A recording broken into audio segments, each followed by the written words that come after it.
Today we are going to talk about Renaissance. Renaissance. It's from the French word, it means rebirth. So what is Renaissance? Okay, so it's quite complicated for me to explain it. So at first, you can say like somehow Renaissance is a period in human history span between 13th century all the way to 17th century. Even though there will be no special New Year celebration when the Renaissance happened, okay? It's not like kind of like, you wake up in the morning and then somehow you felt it, aha, this is Renaissance. Look at the calendar. It's a Renaissance era. Wake up. It's a Renaissance era. There's no special New Year for that. And everything is just like feels like normal for everyone who live within that kind of period of time. Just like you guys. Can you specifically pinpoint like, the year that everybody have a Wi-Fi and everybody not having a Wi-Fi? You cannot tell, right? Even ask your parents. Everything is just like feels like a normal. Then all of a sudden we have Wi-Fi in our house. I remember when I was like at your age at that time, I had no idea like what is internet. Like, yeah, probably at this moment you were gasping, huh? Mr. Jeremy, how can you survive without internet? Exactly. So moving on. So what is Renaissance? As I said earlier, it's from the French word, it means rebirth. So somehow it refers to this kind of like the enthusiasm for the European people during those times to to learn about the classical Greeks and the classical Roman, the antiquity time, before the Christendom rise during the time of like Emperor Constantine. So to put it in simplistic way, they tried to be like the Romans, the ancient Roman. They tried to be like the ancient Greeks, okay? The time like before the Christianity. So that is the idea. So anything to do with the Romans, anything to do with the Greeks, they try to be like them, okay? They try to study everything, and that explains why the Renaissance kind of architectures, they try to imitate the Roman buildings, except for somehow like all of these Roman and Greek buildings are already in ruins. Look around you. Is there like one of the house in nearby kind of like neighborhood that wherever you live right now, somehow they have a Renaissance architectures? Question is like why they want to have a Renaissance? Why they want to become like the Romans and also the Greeks? Because at that time, on the 14th century, Europeans, they believed that somehow like the 13th century was an ugly time. The Christendom, the Middle Ages, considered to be as the dark age. Yeah? Because somehow it's full of plague, Black Death, full of war, and then somehow, of course, the crisis with the Great Papal Schism, if you remember, how the church authority cannot give a good example for its people. And then, of course, they kind of like consider it as kind of like a bad things, and then we should learn something from the past. And for them, the past is the Romans and also the Greeks. Now, the Renaissance started in Italy, prominently in the city of Florence. But question is like, why Italy? Why Florence? It's because three things. First, many of the Greek scholars from the city of Constantinople, they flee to Italy after the fall of Constantinople. Constantinople itself is the last remnants of the Roman Empire. With them, they have all of this knowledge. With them, they have all of this technology and also culture from the ancient Roman and also the ancient Greeks. So these scholars, as they ran away from the city of Constantinople before it fell into the hands of the Ottoman Turks, they carry with them their knowledge, they carry with them their books, the scholars, and also their skills. And Italy was a good place to start all over again, and then that's why it started in Italy. Reason number two why it started in Italy, it's because of Johannes Gutenberg's invention. Now, his brilliant invention, it revolutionized the way people transfer the knowledge. Before, they copy the book manually, but now they copy the book with the help of printing machine. It's still a tedious work though, but then again, it's so much faster than copying copying the text of Plato's Republic one by one. And to make things worse, during those time, I found that there's no coffee yet. Ugh, can you imagine copying all of this book without coffee? Oh, I cannot imagine. It must be like very horrible time for these monks.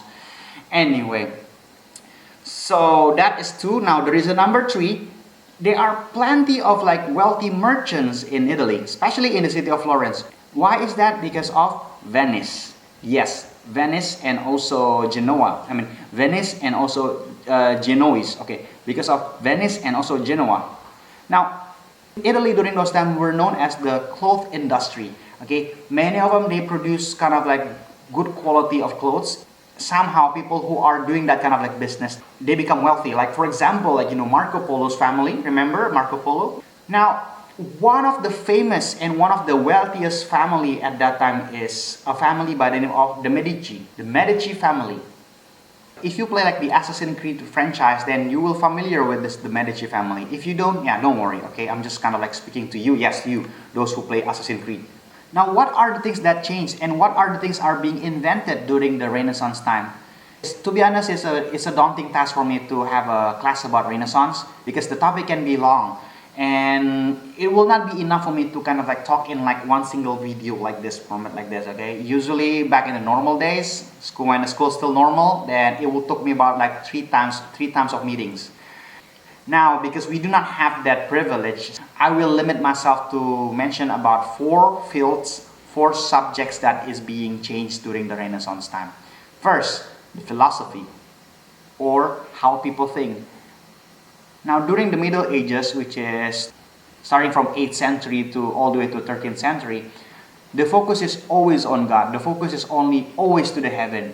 Now, you can see like the way they build buildings, the cathedral itself, okay? It always kind of like, it naturally will lead your eye, will lead your mind into something that is divine, something that is divine up there, the heaven, God, right? I will show you guys the pictures of this kind of a cathedral. Now, if you're being honest, what is the first thing that you spot from this cathedral? Of course, the spire, right? Your eyes will be led up into the cathedral. How many of you guys, if you're being honest, that you do realize that somehow there is this kind of like, human there, here in the kind of like, somehow in front of this cathedral, somehow there's this human kind of like, standing right there, the people, no, right? These human are not the first thing that you saw in these pictures. Yeah? So that is the idea of like humanism. Everything is being directed towards God. God is very important. Meanwhile, human is not important. Human is not, well, don't get me wrong, human is still important, but then again, it's not that significant. Okay? That is the idea of the Middle Ages, or that idea is also become like the philosophy of what we call the scholasticism, which is being taught by Thomas Aquinas, scholasticism. Now, versus during the Renaissance, it's what we know as the humanism. So scholasticism versus humanism. Now, humanism, the idea about humanism is that human matters. The center of the measurement, the center of the world and everything, the creation in it is the human. Not God, but human. The standard of like right and wrong is human. The standard of what is beauty and what is ugly is human. The idea about humanism is putting human as the center of the universe instead of God. And at the same time, in humanism, humans are being encouraged to flourish. Humans are being encouraged to expand, to become smarter, to become better, to become greater, to become somehow more beautiful. Which is, personally, I do not see that there's nothing wrong. Personally, I do not see there's nothing wrong with that.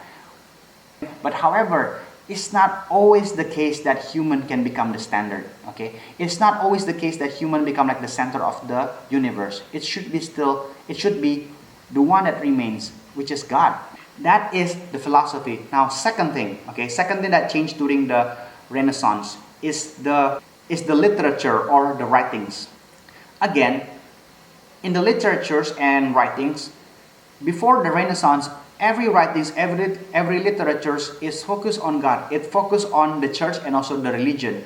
But during the Renaissance, the focus is more on human. The human kind of like beauty, the human emotion, human achievement, the history and philosophy are being the main theme of the literatures during the Renaissance. Now, one of the famous kind of like author is someone by the name of Petrarch and also Erasmus.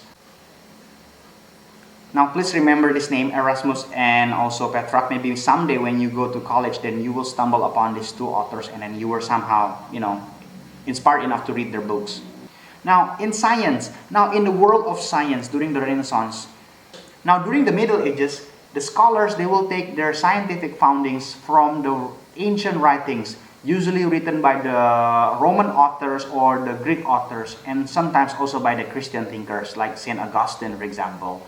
Cicero, the Roman author, or maybe like Plato, the Greek philosophers. Usually the facts are usually those are to believe as the scientific foundings or the facts. But during the Renaissance, things gonna be different. People begin to experiment. People begin to observe the world. People begin to observe the stars and everything, and they start to explore and study the world around them. It became like the dawn of the scientific method. And one of the notable character that you need to know more is about Copernicus. Okay, Copernicus, he famously the one who had this idea that somehow the center of the solar system is not the Earth, but then again the Sun. And also another discovery that they found out that, well, actually it was still being debatable since even the time of the ancient time. The world is not flat, the world is round. The last aspect that is being influenced by the Renaissance is the arts. Now, the Renaissance arts will emphasize over and over and over again the beauty of human. Human are being portrayed naked, without clothes, and then somehow showing off the aspect of the human itself, like whether it's emotion and probably their muscular muscles and everything. It's being repeated over and over again because the philosophy that motivates the artist is the beauty of human itself. The focus is on human. Compare it with the Middle Ages kind of art, which is focusing more on God. Some of the notable Renaissance artists at that time was Raphael, Michelangelo, Donatello, and Leonardo, and also Splinter. No, I'm just kidding, okay? Yeah, the first name is the true artist, but then again, the last one, Splinter, no, you only got that one from the Teenage Mutant Ninja Turtle. And some of the notable masterpieces that if you have a chance once in a lifetime, if you have a chance to go to the museum and see this kind of like, masterpiece, please do it for me, okay? You should. Like David, like Mona Lisa, and also Pieta by Michelangelo. And also the paintings in Sistine Chapel, the story about the creation, and also Judgment Day. So what is the results of the Renaissance to Europe? Well, it's a long and arguable kind of like topic. Go back to the essence of the Renaissance itself. It's an attempt to reanimate the Greek and also the Roman culture and then rejecting the Christian idea because they thought like the Christian idea just only produced bad things that happened in the 13th century, which is unfortunately that shouldn't happen because by doing that, they are like throwing the bathwater together with the baby. I know, it's a weird kind of like, expression. One thing for sure, during and after the Renaissance, Europe become like more disunity. They start to become having like more petty wars.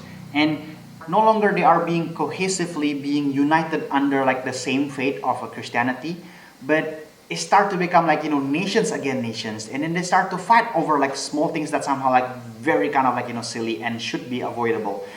And ultimately, it brought the Reformation movement itself in the church, led by Martin Luther, which is attempting to purify the church from all of this corrupt practice that somehow being accumulated during the Renaissance time.